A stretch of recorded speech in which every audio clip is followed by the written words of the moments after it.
à la stratégie que nous partageons.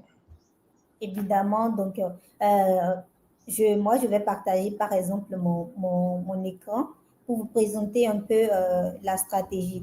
Déjà, d'aller un peu plus, déjà avant d'aller un peu plus loin, il faudrait que vous sachiez en fait qu'aujourd'hui, il y a tout type de stratégie si vous voulez vendre des formations en ligne. Les gens vont vous présenter non, mais une tonne de stratégies pour vous dire c'est ceci qui va marcher, c'est ceci qui va marcher en passant par les vidéos de vente, en passant par les challenges, en passant par des social funnels. Ça dépend tout simplement en fait de ce que vous voulez. Si vous voulez vraiment mettre en place une stratégie pour vendre votre formation. Moi, la première des choses que je peux vous conseiller en fait, c'est de regarder sur quel marché est-ce que vous êtes et qu'est-ce que vous vendez, quel est le prix de ce marché-là.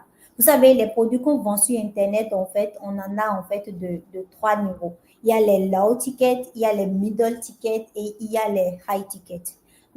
Donc, en fonction de ça, c'est en fonction du prix que vous vendez, du marché sur lequel vous êtes, en fait, que vous allez pouvoir fixer tout simplement la stratégie que vous allez utiliser pour pouvoir vendre votre produit.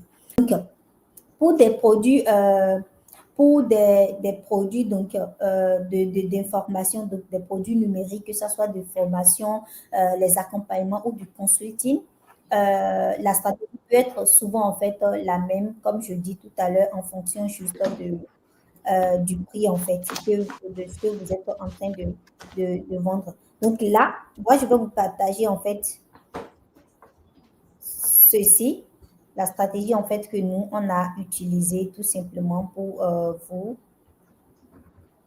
Et